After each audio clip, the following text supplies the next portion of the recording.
Bitmain is the de facto name when it comes to any sort of Bitcoin mining hardware, right?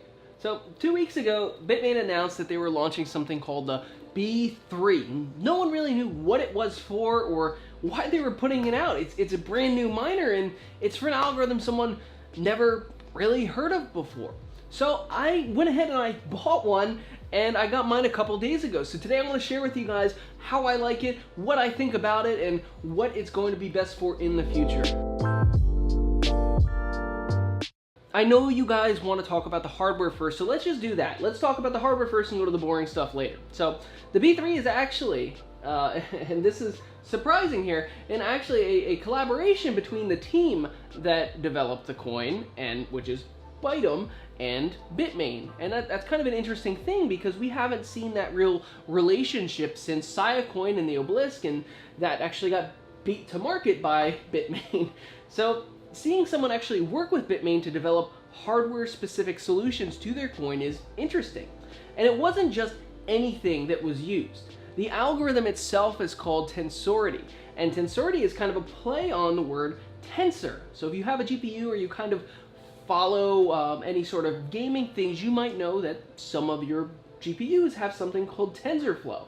And TensorFlow is a machine learning code built by Google to do neural networks, and kind of a big broad overview being artificial intelligence is what it's designed for. So what they did is they went to Bitmain and they said, hey, we know you have this company that develops AI stuff for corporations called Sophon. What we want to do is build a coin on Sophon. So the founder of 8BTC and Bitmain, who are apparently good friends, came together and said, okay, well, let's work on making this coin. And thus, Bytum was founded. So Bytum was actually released, if you look back on the initial, the altcoin announcement thread on Bitcoin Talk, you can see that it was released in late June, June 20th specifically, 2017. So it's just nearing a year old. At the same time, at the end of June, is when Bitmain actually received its first shipment of the SC1, which was the first Sophon chip. So it kind of seems like, you know, Bitmain and Bytum kind of just meshed together at the same time, and it's an interesting thing to see, and leaves a lot of speculation that some people say is going to be great for the coin, and others kind of question it because of how Bitmain has operated in the past, and they're kind of afraid of centralization and whatnot. Now, the reason I bring up the Sophon SC1 chips, which is, they're actually called the BM1680s, is that's what I actually think is in these units, because the overall power draw, there's 3 hashing boards with 4 chips apiece on it. And the total power draw of the entire unit is 360 watts. So if you look at the power requirements for the SC1s, that is 25 watts per chip. 12 times 25 equals 300, and then 60 watts for kind of some sort of overhead or management plane or whatever else they're doing in there. So it kind of lines up to be, hey, this is what really makes sense to be in here. I don't think anyone's actually torn the thing apart yet to see, and frankly, I'm making too much money to take this thing offline and do that right now, so maybe we'll do that in another video, but just not right now. Maybe when it's making me a little bit less money, I'll take it offline and tear it apart for you guys. Now, one of the benefits of actually having a low power draw is this thing is cool. It only runs about 40 degrees centigrade when it's running, which compared to my L3 Pluses is around 15 to 18 centigrade lower in temperature. Now, the trade-off to having that lower temperature is a super loud fan. And I don't know if you guys can hear this or not, but I'm mic'd up right here, and the machine is down below me in the basement, and I can hear that thing right now. That thing is a sucker, literally. Like, it sounds like a vacuum. And it overpowers all of my L3 Pluses, all of my GPUs, and my exhaust fan. That thing is loud. So I went ahead and I measured the sound to it, and just have a listen to this thing, and it reaches, what, 98 decibels?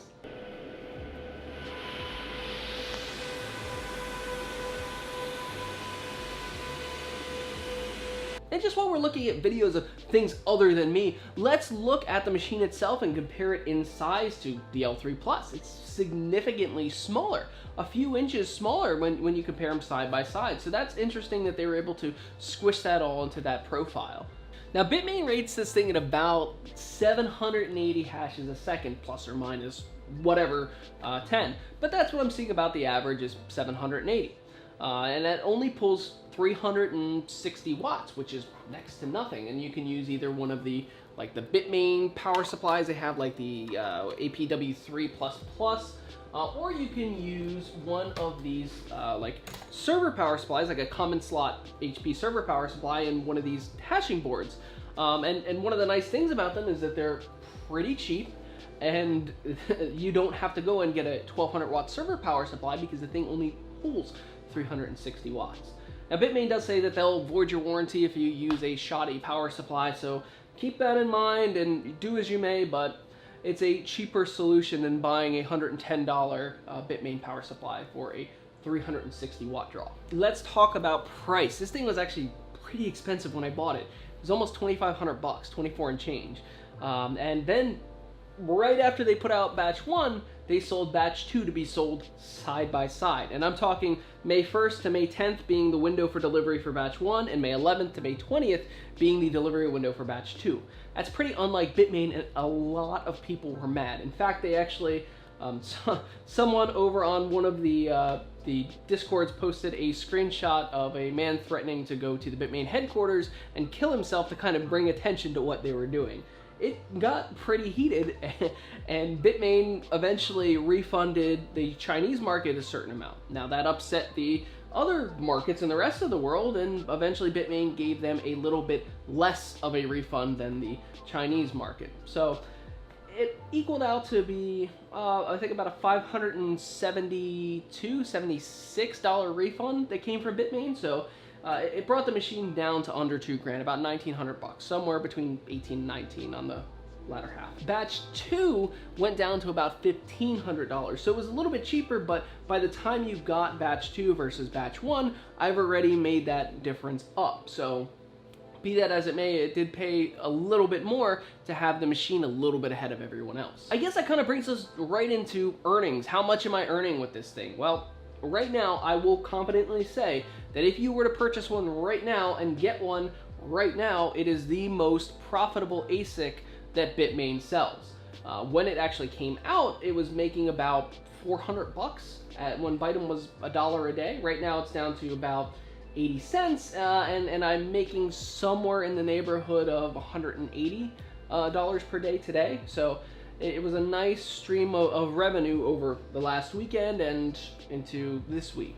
Now, Bytem, the team did say to expect it to level down to about $44 once both batches arrive. So there was 2,500 in the Chinese batch 1, 2,500 in the rest overseas batch 1, and then we're expecting another 5,000 units total. So somewhere in the neighborhood of 10,000 units. So by that time is somewhere where we're expecting around $44 a day, which is still really good compared to some of the other stuff that we're seeing. So today, if you don't have one, how can you mine Bytem if you don't have a B3 today? Well, that's going to be difficult. You technically could CPU mine. The Bytem wallet is actually a full node wallet, and you can mine Bytem from the wallet using your CPU. Now, it's funny because none of us really knew that the ASICs were going to be online at mainnet launch, so we were all trying to CPU mine, get it out there, and when we realized the ASICs were already mining, a lot of us turned off the CPU power because you're not going to compete with it. You know, even the nodes that I was running to compete with it with Xeon processors and my Ryzens and my i5s, my i7s, none of them were hitting anything. So eventually I turned them all off, and I was troubleshooting something on my desktop, and I must have left my desktop one on, and I actually hit a block while mining with CPU. I'm pretty sure I am the only person that has hit a CPU block mining Bytem, so that's the interesting fun fact for the week. So does CPU mining make sense? Probably not. It's probably going to be more of a waste of electricity while trying to hit the block. You might look out. So if you guys want to, try it. Tell me if you do. Tell me, let me know. I want to know that I'm not the only person that hit a block with my processor. So GPU mining. That's another hot button topic, because if you're like me, you have GPU rigs as well that you're trying to mine, you know, whatever's most profitable on. So you're going to point your GPUs to them. Can you do that with Bytem? Well, there's no official support from the team with it. So the Bytem team said no, they're not going to make a GPU wallet. You guys can go out and code one if you want. So for a couple days, there was a GPU miner that was out there on the network. It was on GitHub, it was hosted, and then all of a sudden it was gone. They had the GPU miner on UU pool, all of a sudden they got DDoSed, the GitHub repo was gone, and there is no more GPU miner that functioned correctly. So you might be able to go out there and code one, but I don't know what the repercussions will be, and I don't know how well receptive that will be.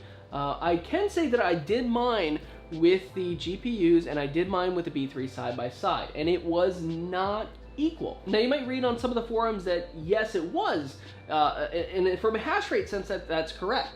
6 GPUs were 61060s anyway, were about the same as a B3 and significantly cheaper at the time. But I don't know what exactly it's measuring to get that hash function because it's not nearly as profitable. In fact, I only earned about 20% of the earnings that I did with the B3 while running the GPUs at the same time on the same pool. So be that as it may, you probably are not going to get a one-to-one thing, and that's significantly different, especially because the GPUs are going to cost a little bit more to run. I think each one of my 6 rig 1070s pulled about 480 watts at the wall, whereas a B60 pulled 360. So it's a little bit more power, less coin, and eventually you're going to not break even on the amount that you're earning in unless Bytem shoots up and skyrockets in value. So do I think it will do that? Let's talk about that last. Do I think Bytem is a worthy project to invest in? And I do. I do think that. That's why I bought a B3, and it's very interesting why I think it will succeed. I think Bytem is a really strong long hold too, which is why, one of the reasons I invested in it. Right now, or when I bought it anyway, it was pumped up to $1 a coin, and now it's falling back and correcting itself.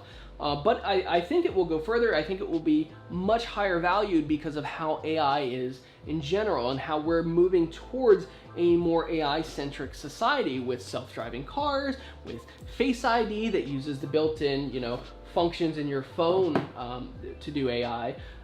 There's a lot of stuff that's using it, and China was told to, hey, we should be focusing on AI as one of our main exports, and I think that's what Bytem's actually doing, is trying to capitalize on that idea.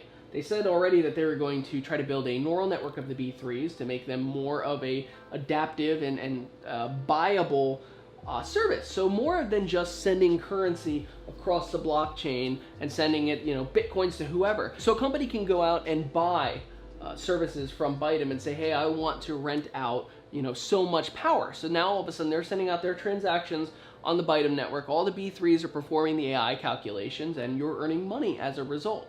That's one of the things that I think is going to be really nice. I think, and I don't know here because this hasn't been explicitly stated, but I think Bytem might be kind of gunning for a contract with China, because China is heavily focusing on using AI to do facial recognition and other stuff in their public and now in-home push for cameras. So, it might be something to look for. I think it's a strong long hold, so we'll see if my gamble pays off or not. So as I'm making this video, the tokens are right around 80 cents, give or take a few cents.